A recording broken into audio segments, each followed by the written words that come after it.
পরিশ্রম আমাদের করতে হবে না, এত ভার্সেটাইল এবং এত ইনক্লুসিভ একটা ইশতেহার আমরা এই নাগরিক প্ল্যাটফর্ম থেকে পেয়েছি, জন্য আবারও কৃতজ্ঞতা এবং ধন্যবাদ। আমি আজকে এখানে দাঁড়ানোর সুযোগে একটা প্রিভিলেজ নিতে চাই, সেটা হচ্ছে একটা ক্ষমা প্রার্থনা।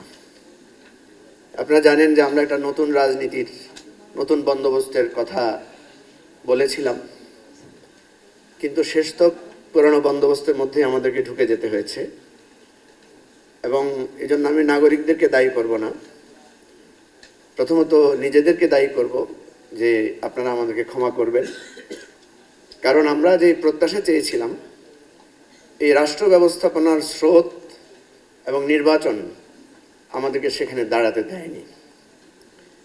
এর জন্য দায়ভার যদি ভাগ করি তাহলে 60% দায় আমাদের মধ্যে আসে, আমরা যারা তরুণ বা তরুণোত্তর জীবনযাপন করছি, নতুন রাজনীতির কথা ভাবছি। দিন শেষে আমাদেরও নির্বাচন নামক যে জোয়ারটা আসে সেখানে আমাদেরকে আটকে যেতে হয়, ভেসে যেতে হয়। নির্বাচন বাংলাদেশে এমন একটা জিনিস যেটার নতুন রাজনৈতিক দলগুলোর অস্তিত্ব এবং সতীত্বকে বিপর্যস্ত করে ফেলে। যদি আমার কখনো সুযোগ হয় লেখার, তাহলে হয়তো আমি সেটা লিখব। জানি না আমাদের লেখা পড়ার তখন কোনো পাঠক থাকবে কিনা, কারণ আমরা সর্বশেষ পর্যন্ত চেষ্টা করেছিলাম যে একটা নতুন রাজনৈতিক বন্দোবস্ত নিয়ে আমাদের একটা ভয়েস থাকুক, নির্বাচিত হই বা না হই আমরা দাঁড়াই। মঞ্জু ভাই, জি, কেন হলো না? আমি সবাইকে এই প্রশ্ন করতে থাকবো, কিন্তু জি, আমরা যদি আপনারা কেন অনুমতি দেন তাহলে আমি বলতে পারি, ঠিক আছে? আমি অনেক প্রবীণ রাজনীতিবিদের সাথে কথা বলেছি। আর মঞ্জু ভাই, এখানে থেকে খসরু ভাই তো আমাকে খুবই বিরক্ত করছেন, প্রত্যেক সময় আমাকে বলছেন আমাকে কি প্রশ্ন করতে হবে। তো উনি জিজ্ঞেস করছেন যে বন্দোবস্তটাই বা কি। জি, আমাকে একজন জিজ্ঞেস করেছিল আপনাদের নতুন বন্দোবস্ত কি। আমি বলেছিলাম আমরা ভুল করব, ভুল থেকে শিখব এবং ভুল থেকে নিজেদেরকে সংশোধন করব। এটাই হচ্ছে নতুন রাজনৈতিক বন্দোবস্ত। আমরা বলবো না। এই আস্তে আস্তে আস্তে, এই শোনেন, না না না, প্লিজ বসেন, বলতে দেন। আপনারা তো বলার সুযোগ পেয়েছেন, এখন উনি বলছেন। জি, প্রথম কথা হচ্ছে আমার অভিজ্ঞতার কথা বলি সংক্ষেপে। অনেকেই আমাদেরকে অ্যাপ্রিসিয়েট করেন যে ভাই নতুন রাজনীতি নিয়ে দাঁড়িয়েছেন, খুবই ভালো, আপনারা থাকেন। কিন্তু শেষে বলে যে আপনাদের পার্লামেন্টে আসা উচিত। এই যে একটা দ্বান্দ্বিক কথা, পার্লামেন্টে আসা মানে কি? আপনারা জানেন আমাদের নির্বাচন ব্যবস্থা কি। এখানে তাসনিম যারা আছে সে নির্বাচন করছে, জানেন, স্বতন্ত্রভাবে। তাকে অলরেডি একটা ফাইট করতে হয়েছে, 1% ভোটারের বিষয় নিয়ে সে একটা যুদ্ধ করেছে, আপনারা জানেন। আমরা নতুন রাজনৈতিক বন্দোবস্তের যে ফাইটটা, সেখানে আমরা যারা একসাথেই ছিলাম, সেই স্মৃতিটা হয়তো একদিন বলবো। আজকে বলছি যে আমরা দাঁড়াতে পারলাম না কেন। তরুণদের মধ্যেও একটা অংশ ভাবছে যে আমি যদি বড় একটা রাজনৈতিক দলের সাপোর্ট না পাই তাহলে আমি তো নির্বাচিত হতে পারবো না। তো নির্বাচন মানে কি? প্রত্যেক কেন্দ্রে আপনাকে এজেন্ট দিতে হবে। নির্বাচন মানে কি? প্রত্যেক কেন্দ্রে আপনাকে ভোটার পাহারা দেয়া, আপনার যে প্রথাগত পদ্ধতি আছে এগুলোতে পার্টিসিপেট করতে হবে। তা আমরা যারা নতুন রাজনৈতিক দল, আমাদের তো সেভাবে সাংগঠনিক শক্তি তৈরি হয় নাই। এখন কথা হচ্ছে তাহলে ভবিষ্যতে হবে। এই যে ভবিষ্যতে হবে, আপনি দেখবেন যদি আমাদের ফেসবুক পোস্টগুলো দেখেন, ম্যাক্সিমাম জায়গায় লোকেরা বোলিং করে যে তোমাদের কি 100টা ভোট আছে, তোমাদের কি কেন্দ্রে এজেন্ট দেওয়ার ক্ষমতা আছে, কয়টা ভোট পাবা, কয়টা লোক আছে তোমাদের। একদিকে প্রত্যাশা, আরেকদিকে অনবরত বোলিং, আরেকদিকে নানা ধরনের টিজিং। এই যে দাঁড়িয়ে থাকার সমস্যাটা, এবং আপনারা জানেন যে এই নির্বাচন এবং রাজনীতির একটা মৌলিক জায়গা হচ্ছে আর্থিক সক্ষমতা। সবাই নতুন রাজনীতিকে সাপোর্ট দিতে চান, মানে রাজনীতির প্রতি প্রত্যাশা ব্যক্ত করেন, কিন্তু নতুন রাজনীতির সাথে সম্পৃক্ত হওয়া, তাদেরকে পৃষ্ঠপোষকতা দেয়া, বেশিরভাগ ক্ষেত্রে আমাদের ন্যাচারাল কজ হচ্ছে তেলে মাথায় তেল দেয়া।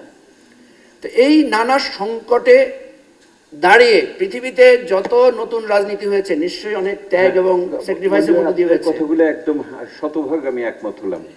বদলাবো কেমন করে? জি, বদলানোর জন্য মানে নাগরিকদেরও বদলাতে হবে। বদলানোর জন্য ঐক্যবদ্ধতা থাকতে হবে। আমি খুব প্র্যাকটিক্যাল একটা উদাহরণ দিচ্ছি। যারা দাঁড়াতে পেরেছে, কেন দাঁড়াতে পেরেছে? তার জন্য মিডিয়া সাপোর্ট আছে, তার একটা ব্যাকগ্রাউন্ড আছে, তার একটা পাঁচ মিশালি একটা অবস্থান আছে।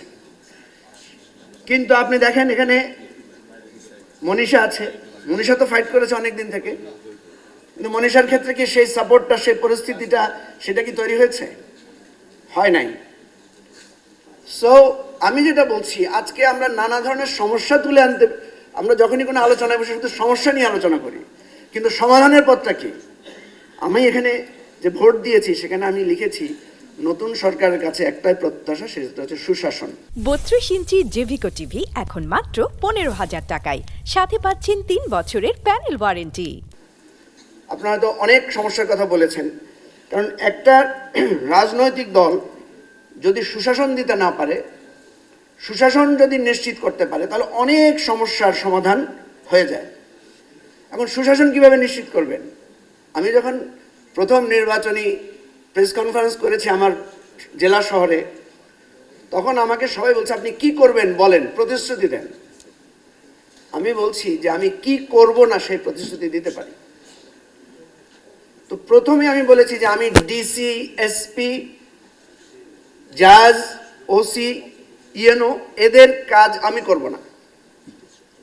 সবাই এটা অর্থ বুঝতে পারছে না, তার মানে কি? আমাদের রাষ্ট্র কাঠামোতে উন্নয়নের কার্যক্রম করার জন্য রাষ্ট্রীয় কাঠামো ব্যবস্থাপনা আছে না, বরাদ্দ আছে না, বাজেট আছে না? আমি তো দেখি যা বাজেট আছে, রাস্তার জন্য যে বাজেট আছে, এটা যদি সুন্দরভাবে প্রয়োগ হয় তাহলে রাস্তাঘাট, স্কুলগুলো যথেষ্ট তারা গ্র্যান্ট পায়। কিন্তু এমপি সাহেবের সুপারিশ, এমপি সাহেবের হস্তক্ষেপ এই সমস্ত কাজে বাধা সৃষ্টি করে। ডিসি নিজে ডিসিশন নিতে পারে না। আমি আপনাদেরকে বলতে চাই সাহস করে, বাংলাদেশে যদি কোনো এমপি না থাকে, শুধু আমাদের যে কাঠামো, রাষ্ট্র কাঠামো ব্যবস্থাপনা আছে, ডিসিরা যদি সৎ হয়, এসপি যদি সৎ হয়, বিভিন্ন বিভাগ, পরিদপ্তর, অধিদপ্তর যেখানে যেখানে আছে, হেলথ সেক্টর, এডুকেশন সেক্টর, তারা যদি সৎ হয়, তাহলে রাষ্ট্র 60% বা 70% সুন্দরভাবে চলবে। এখন প্রশ্ন হচ্ছে এটা নিয়ে বিতর্ক থাকতে পারে কারো কারো। এখন প্রশ্ন হচ্ছে যে এমপি সাহেব কেন সুপারিশ করেন, এমপি সাহেব কেন কাজে হস্তক্ষেপ করেন? আপনারা এখানে বলেছেন প্রত্যাশা কি। বিশ্বাস করেন আমার কথা হয়তো আপনাদের শুনতে ভালো লাগবে না, কারণ এখানে বেশিরভাগই মধ্যবিত্ত শ্রেণীর আপনারা প্রতিনিধি। আমি লোকদেরকে জিজ্ঞেস করি কি লাগবে, আপনি কি চান? বলে একটা কম্বল চাই। কি চান? আমার স্কুলে টিন দরকার। কি চান? আমাদের রাস্তাটা ঠিক করা চাই। এগুলো সব ইউনিয়ন পরিষদের মেম্বার বা চেয়ারম্যানদের কাজ। এগুলো সব এমপিদের কাছে মানুষ চায়। এবং আমাদেরকে লোকেরা বলে মাথায় একটা টুপি দিয়েন মিটিংয়ে যাওয়ার সময়, ঠিক আছে? সুতরাং আমাকে রাশেদা কে চৌধুরী আসার পরে বলছিলেন যে তোমরা তো সব দিকে মনোযোগ দিয়েছো, শিক্ষার দিকে কোনো মনোযোগ নাই। আমি বললাম যে আপা, আমরা তো আপাত মস্তকে একটা অশিক্ষিত জেনারেশন, তো আমরা শিক্ষার দিকে কীভাবে মনোযোগ দেব? এখন দেখেন ঘুরে ফিরে আমিও কিন্তু সমস্যার কথাই বলছি। সমাধান কি? সমাধান নিয়ে আমাদের কনসেন্ট্রেটেড করতে হবে। প্রথমত যেই কথাটা সুব্রত চৌধুরীর কাছে আমি বা দাদা প্রশ্ন করেছেন, আমরা রাজনৈতিক দলগুলো সংস্কার করেছি কিনা। দেখেন আমরা বলেছি প্রধানমন্ত্রী 10 বছরের বেশি থাকতে পারবেন না। এটার ব্যাপারে আমাদের মধ্যে একটা জেনারেল কনসেনসাস তৈরি হয়েছে, বিএনপিও পরে একমত হয়েছে। আচ্ছা ঠিক আছে, বিএনপি বলেছিল পর পর 2 বার। আচ্ছা, এখন বিএনপি চেয়ারপারসন 10 বছরের বেশি থাকতে পারবেন না, এই অ্যামেন্ডমেন্ট কি ওনারা ওনাদের কনস্টিটিউশনে এনেছেন, পার্টি কনস্টিটিউশনে? বা গণফোরাম কি এনেছেন? আপনি দেখবেন এনসিপি এবং এবি পার্টি, আমরা যখন কনস্টিটিউশন প্রণয়ন করি তখন আমরা এটা করেছি যে আমাদের দলের যিনি প্রেসিডেন্ট বা সেক্রেটারি, ওনারা 2 or 3 কনজিকিউটিভ টার্মের বেশি কেউ এটা এক্সিস্ট করতে পারবে না, তাকে চেঞ্জ করতে হবে। আমরা আমাদের পার্টি কনস্টিটিউশনে লিখেছি যে প্রধানমন্ত্রী এবং দলের প্রধান এক ব্যক্তি হতে পারবেন না। এটা কিন্তু আমরা রাষ্ট্রীয় প্রস্তাব করেছি। তাহলে রাষ্ট্র এবং পলিটিক্যাল পার্টি যদি প্যারালালি নিজেদের রিফর্ম ইস্যুগুলোকে অ্যাকোমোডেট না করে, তাহলে রাষ্ট্র কখনো সংস্কার হবে না এবং সেটা একটা ম্যানিপুলেটেড সংস্কার হবে, অর্থাৎ সংস্কারকেও আবার নানাভাবে ডাইভার্ট করার চেষ্টা করা হবে। তা আমার যেটা বলি যে এই যে মানুষ স্কুলের টিন চায়, এই যে কম্বল চায়, এই যে তার একটু চিকিৎসার খরচ চায়, মেয়ের বিয়ের টাকা চায়, এটাকেই সে মনে করে সংস্কার বা সাহায্য। এটাকে অ্যাকোমোডেট করতে হবে, এটাকে অবহেলা করা যাবে না। আমাদের দেশের এই যে বস্তিবাসী, ওই যে দেখলেন একজন ভাই বলেছেন যে তার বাড়ি পুড়ে গেছে, সে ওই যে বলে না যে আমি সংবিধান বুঝি না, আমি মানচিত্র বুঝি না, ক্ষুধার রাজ্যে পৃথিবী গদ্যময়, বা ভাত দে হারামজাদা, নাহলে মানচিত্র চিবিয়ে খাবো বা মানচিত্র খাবো। এই সংকটময় রাষ্ট্রে আমরা যেভাবে তাত্ত্বিক পর্যালোচনাগুলো করছি, সেই সাথে সাথে আপনি যদি রাস্তার ওই ফুটপাতের মানুষগুলোকে সংস্কার না করেন, তাদেরকে সরানোর পুনর্বাসনের ব্যবস্থা না করেন, তাহলে আপনি যতই করেন কোনো লাভ হবে না। একদিন এই রাস্তার লোকগুলো জেগে আপনার আমার গুলশান বনানী আক্রমণ করবে। কেন করবে জানেন? কারণ ওরা জানে যে আমরা গাড়ির জানালা বন্ধ করে যে ধোঁয়াটা নির্গত করছি, সেই ধোঁয়াটা সরাসরি এফেক্ট করছে তাকে। সে কিন্তু এটা জানে না। যদি এই 30-40 লক্ষ লোক একদিন বুঝতে পারে যে এরা জানালা বন্ধ করে দিয়ে যে জ্বালানির যে ছাই বা ভস্য আমাদেরকে দিয়ে যাচ্ছে, তাদের দ্বারা আমরা এফেক্টেড হচ্ছি, সেদিন সংঘবদ্ধভাবে কিন্তু আমাদের সবগুলো দালান গুড়িয়ে দিতে তাদের আধা ঘন্টার বেশি সময় লাগবে না। সুতরাং আমাদের সংস্কারের জায়গাটা, রাষ্ট্রের পরিবর্তনের জায়গাটা সমন্বিতভাবে লাগবে। আমরা যখন রাজনৈতিক ক্যাম্পেইন করতে গিয়েছিলাম, তখন অনেককে প্রশ্ন করেছিলাম যে আপনার ট্যাক্স দেন কারা কারা। 70% লোক জানে না সে যে ইনডাইরেক্টলি ট্যাক্স দেয় রাষ্ট্রকে। 2 জন লোককে যখন আমরা বুঝিয়েছি যে আপনি ফোন ব্যবহার করেন, আপনি যে জামা পরেন, আপনি যে চশমা পরেন, আপনি যে ঘড়ি পরেন, এটার একটা পরোক্ষ ট্যাক্স রাষ্ট্র পায়, এবং আপনি বছরে 2 থেকে 3 হাজার টাকা ট্যাক্স দেন। এটা শোনার সাথে সাথে আমি দেখলাম তার ফেসিয়াল এক্সপ্রেশন, তার বডি ল্যাঙ্গুয়েজ চেঞ্জ হয়ে গেছে। সে তাকে এম্পাওয়ার্ড ফিল করেছে যে আরে আমি তো এই রাষ্ট্রের কন্ট্রিবিউটর। সো আমরা এটা ভুলে গেলে চলবে না যে সারা জীবন এরা অশিক্ষিত থাকবে।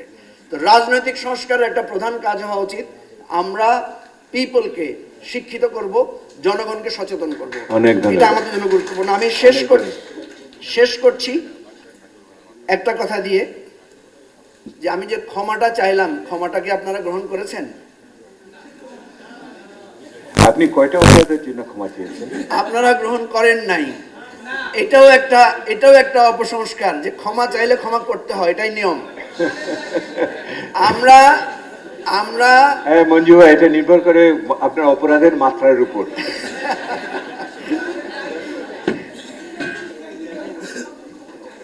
ঠিক আছে, আমাদের অপরাধটা হচ্ছে যে আমরা যে কমিটমেন্ট করেছিলাম একটা নতুন রাজনৈতিক বন্দোবস্ত নিয়ে আমরা দাঁড়াবো, বর্তমান এই নির্বাচনের ডামাডোলে আমরা সেটা দাঁড়াতে পারি নাই।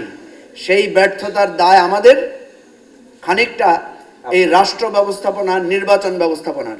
সেই আমাদের দায় থেকে আমরা ক্ষমা চাচ্ছি। আপনারা করলে করবেন, না করলে ইতিহাসের কাছে আমরা সেটার জন্য আনসারেবল হবো এবং লড়াই চালিয়ে যাবো। এটা আমাদের অঙ্গীকার। সবাইকে ধন্যবাদ। আসসালামু আলাইকুম।